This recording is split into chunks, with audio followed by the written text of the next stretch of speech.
From hammers and wrenches to drills and power saws, we rely on many hand and power tools to get our jobs done. They can make our jobs more efficient and effective, but they can also make them more dangerous. In fact, more than 400,000 people are injured while using power tools every year. And while you might think hand tools are pretty safe, they cause almost 10% of all compensable workplace injuries. So whether you're picking up a tool for the first time or the 100th, you need to know its potential hazards and how to avoid being injured when you're working with them. In this program, we'll discuss the hazards that are associated with different types of tools and what you can do to protect yourself and your coworkers when using them.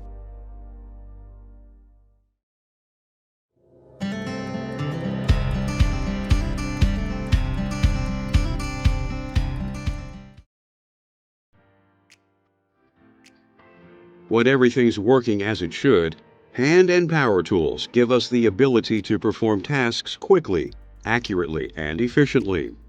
But when things go wrong, it's a very different story.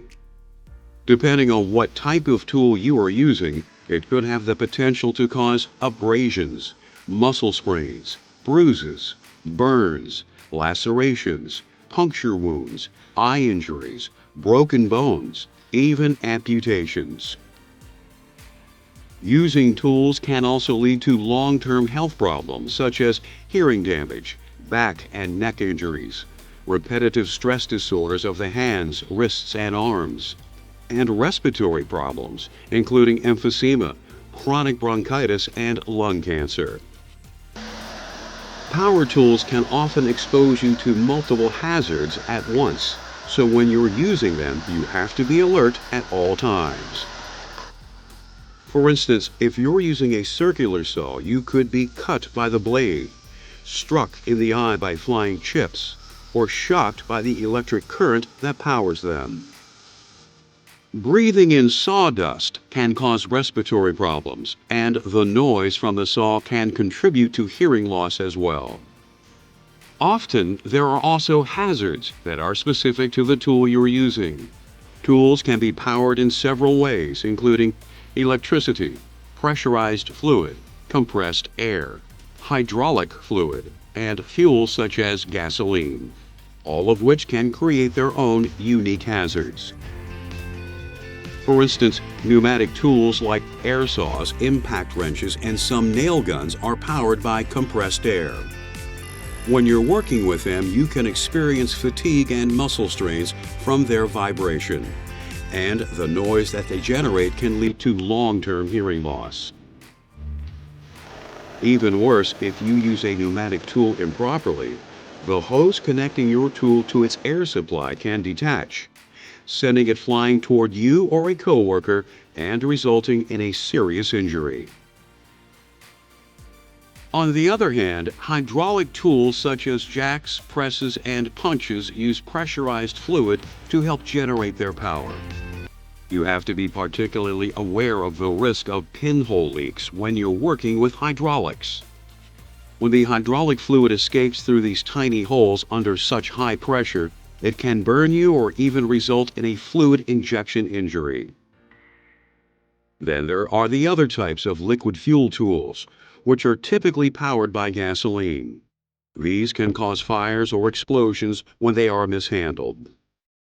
For example, if you try to refuel a gas-powered tool while it's still hot, it can easily ignite the gas that you're adding. Unpowered hand tools don't present the same number of hazards as power tools, but they can cause equally serious injuries. For instance, a screwdriver that slips can puncture the palm of your hand. A misdirected swing with a hammer can crush your thumb or some fingers. And a box cutter that's dull can end up cutting you instead of the box.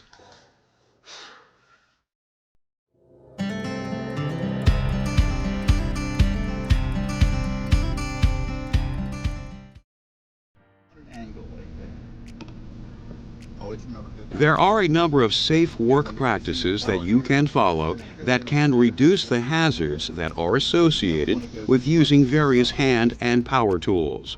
But remember, safety begins before you even pick up a tool, by making sure that you are prepared to work safely. If you've never worked with a tool before, make sure that someone who has walks you through the process before you use it. It can help to have them supervise you through your first time too. But being physically ready is only half the battle. You need to be mentally prepared to work with potentially hazardous tools too. You have to be fully focused on what you're doing. So if you're distracted or upset, take some time to cool down and collect yourself before you begin. And never use hand or power tools when you're under the influence of substances such as alcohol or illegal drugs either. They dull your senses and impair your ability to work safely. Prescription and over-the-counter medications can have the same effect. If you need to use medication for an illness or injury, notify your supervisor. To use tools safely, you need to stay sharp yourself. If you can choose where you're working, look for a well-lit and dry area. This will help you clearly see your tool and avoid potential injuries. It's also important to inspect your tool before you use it. If a tool malfunctions or is faulty, you can suffer an injury no matter how prepared or careful you are.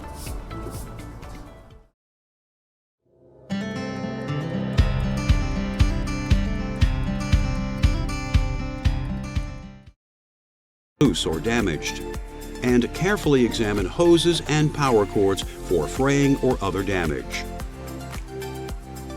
Tools that show any sort of damage should be taken out of service immediately. To prevent anyone else from using them, tag the tool damaged or do not use. When a power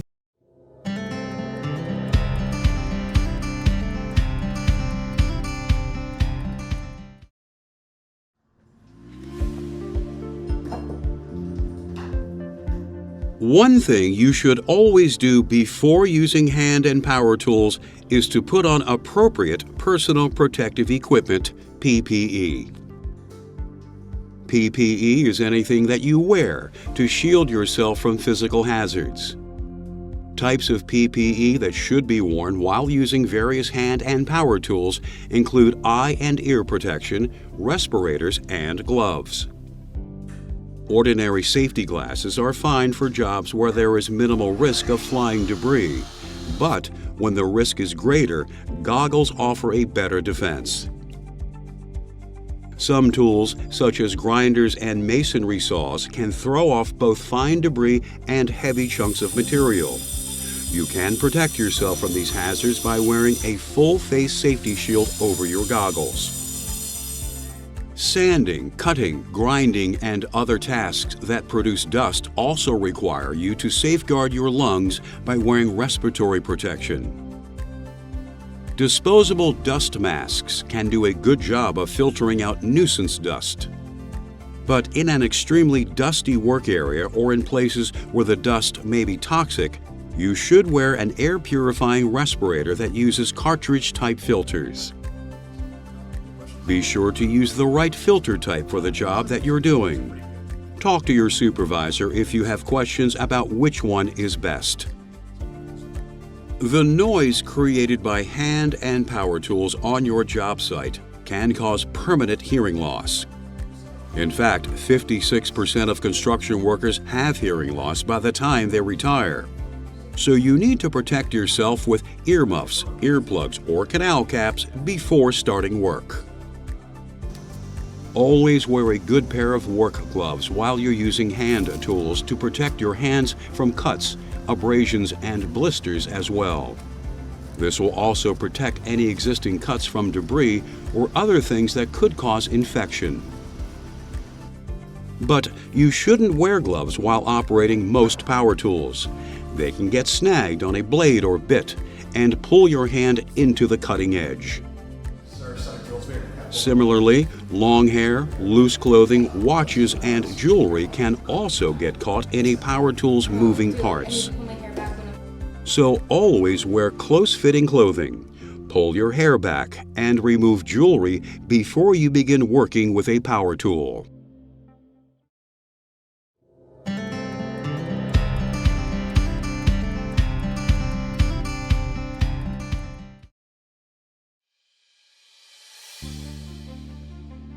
Electrically powered devices are so common these days that it's easy to forget that electricity is dangerous.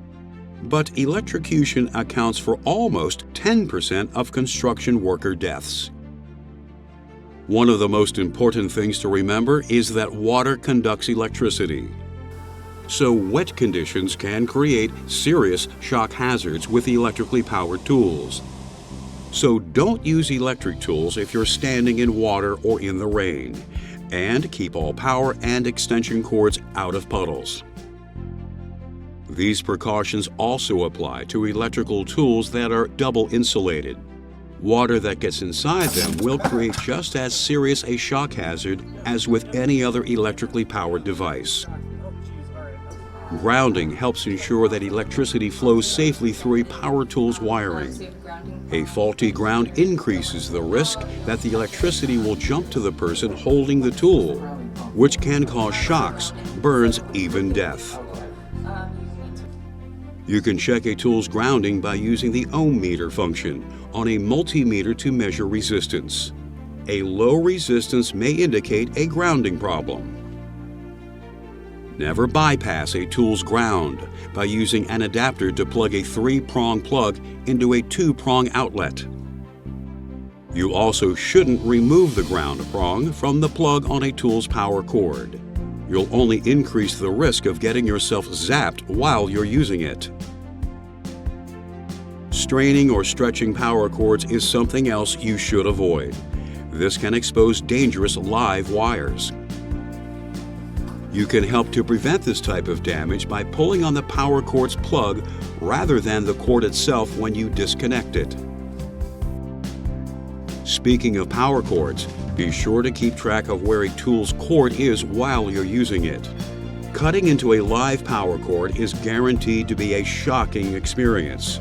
So remember to always keep the cord behind you and cut away from it. Whenever possible, you should plug electric tools into an outlet on your construction site that has a ground fault circuit interrupter, GFCI. GFCIs reduce shock hazards by cutting off the power when they sense that there's something wrong with the flow of electricity. Another serious hazard that's associated with using power tools is kickback. A kickback occurs when a tool's blade or bit binds up in the material that is being worked on, and the power of the motor drives the tool towards you. To prevent kickbacks, securely clamp down the material that you're working on or have someone hold it down so it can't shift unexpectedly. Allow tools to get up to full speed before starting to cut or drill. Keep both hands on the tool for better control. And change directions gradually so the blade or bit doesn't jam in the material.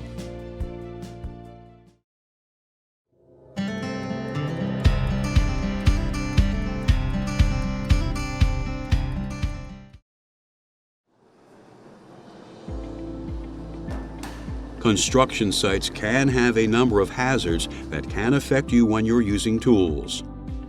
So you need to identify and eliminate them before you begin your work. Dimly lit areas can make positioning and guiding a tool difficult. To provide the light you need to work safely, you should turn on all existing lights, open shades and doors to let natural light in, or bring in portable lighting if necessary. In work areas that can contain flammable or combustible materials, it's important to remember that sparks from the motors of electrically powered tools, as well as from grinding and cutting activities, can ignite them. So remove flammable materials from your work area or protect them with screens or flame-resistant blankets before you begin your job. Any metallic hand tool can create sparks under the right conditions. You can avoid this hazard by using non-metallic spark-proof tools. You also need to protect other people on your job site from sparks or any flying debris that's created by the tools that you're using.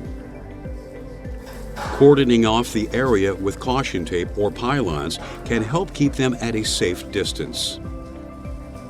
Never leave tools on top of a ladder or on scaffolding where they could be knocked off.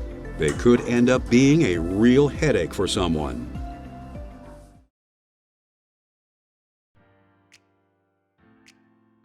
As we've seen, there can be some serious health and safety hazards associated with using hand and power tools. But there are ways you can guard against these hazards and avoid injury. Let's review.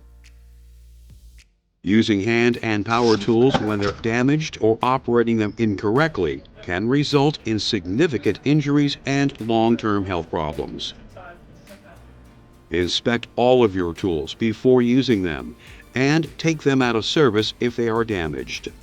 Replace dull bits and blades immediately. Always wear the appropriate personal protective equipment, such as gloves and safety glasses for the work that you're doing. Be especially careful working with electrically powered tools. Never use them in or near water, and know how to check their grounding.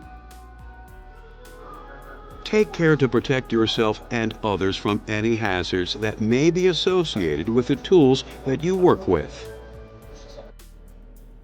Now that you understand the hazards that are associated with hand and power tools, and know the protective equipment and safe work practices you can use to avoid them, you can help ensure that you and your coworkers go home safe at the end of every day.